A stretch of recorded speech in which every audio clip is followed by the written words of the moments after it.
Cocentaina, a small town nestled in the hills between Valencia and Alicante, provides a poignant reminder of the potential dangers of the chemicals we take for granted in our everyday lives. In 1992, a textile company called Ardestil instructed its workers to spray a dye stuff which was designed to be applied by a roller. This may sound like a minor departure from normal practice, but it had disastrous consequences. When the workers in this factory sprayed the dye, its particles filled the air like fog. 6 young employees later died from having inhaled the toxic substance, and 80 more contracted serious lung diseases. One of the innocent victims was the daughter of Amparo Pascual, who now acts as spokeswoman for the survivors of the accident. Estamos viviendo en un mundo realmente tóxico. De momento te levantas, estás en un mundo de veneno. In 2003, a Spanish court ruled that Ardestil had used dangerous chemicals in its factory and had failed to show its workers how to handle them. In addition, it concluded that the serious lung damage suffered by the workers was directly related to the lack of preventative measures and exposure to a cocktail of chemicals. Pascual campaigns with other victims and relatives of victims, such as Chelo Ragues, to prevent a repeat of the Ardestil tragedy.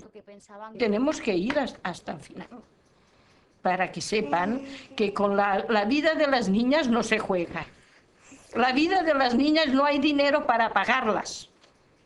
Las que han muerto y las que viven, que están enfermas. Ragues knows all too well about the effects of exposing youngsters to toxic chemicals. Her 18 and 20-year-old daughters died from inhaling poisonous fumes in the Ardestil company. She now devotes her life to fighting for justice for the victims of the accident and for tighter controls on dangerous chemicals. Se debe investigar y si son malos retirarlos, cueste lo que cueste. This is precisely what a new EU chemicals regulation known as Reach aims to do. If the law had been in place in the early 1990s, data on the dangerous substances contained in the dye would have been available, along with advice on whether it could be sprayed or not. Reach will help prevent similar cases from happening elsewhere in Europe where dangerous chemicals are currently being used in factories and other industries. The Spanish textile industry has come a long way since the Ardestil disaster.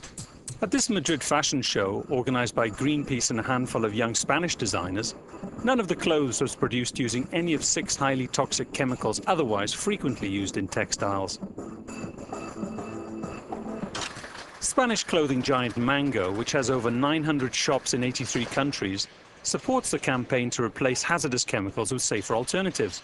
Along with other leading companies such as Adidas, Nokia, Dell and IKEA, it has made a pledge to phase out 6 of the most dangerous chemicals used in its products. Yo lo veo perfectamente posible ir sustituyendo los productos químicos tóxicos que puedan existir en este momento en el textil por otras sustancias alternativas. Substituting dangerous chemicals with less hazardous ones is at the heart of the REACH regulation. Under the new law, uses of substances of very high concern will have to be authorized, and eventually these chemicals will be phased out and replaced by safer alternatives. Mango, which supports REACH, believes its policy of phasing out toxic chemicals will not lead to higher costs for shoppers. Studies carried out for the European Commission also show the benefits for human health, dwarfing the cost to industry by a ratio of almost 10 to 1. The medical expenses for chemicals-related diseases will be less. Medicines will not be needed. We shall not lose working hours, and productivity will be better. So the overall benefits of REACH will by far outweigh the cost to the industry. The chemicals industry is the 3rd largest manufacturing sector in the EU, employing 1.9 million people in 31,000 companies. But in recent years, its reputation has suffered as more and more studies have linked hazardous chemicals to falling sperm counts, increases in breast and testicular cancer, and a host of environmental problems such as soil and water pollution and the thinning of the ozone layer. It's true that the image of the chemical industry is not ranking first in public opinions because there are fears about chemicals, about the hazards.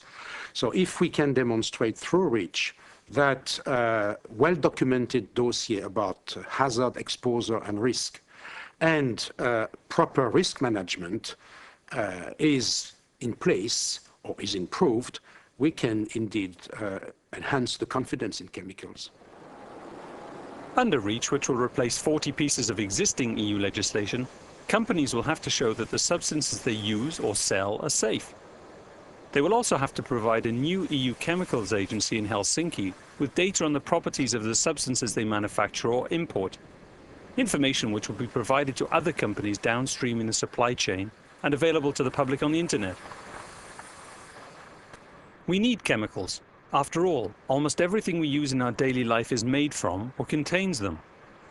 When we think about chemical pollution, we think about big smokestacks, polluted smokestacks and chemical factory exploding. But unfortunately, a lot of the exposure comes also from the consumer products that we bring home.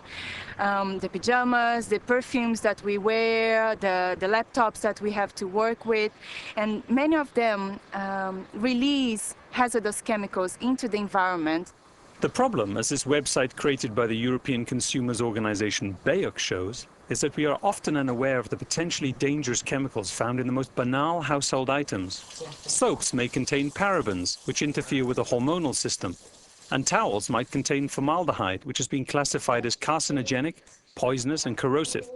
Washing up liquids contain a cocktail of chemicals which can irritate the eyes, throat and lungs. Bed sheets may contain formaldehyde, and even traces of the banned pesticide DDT.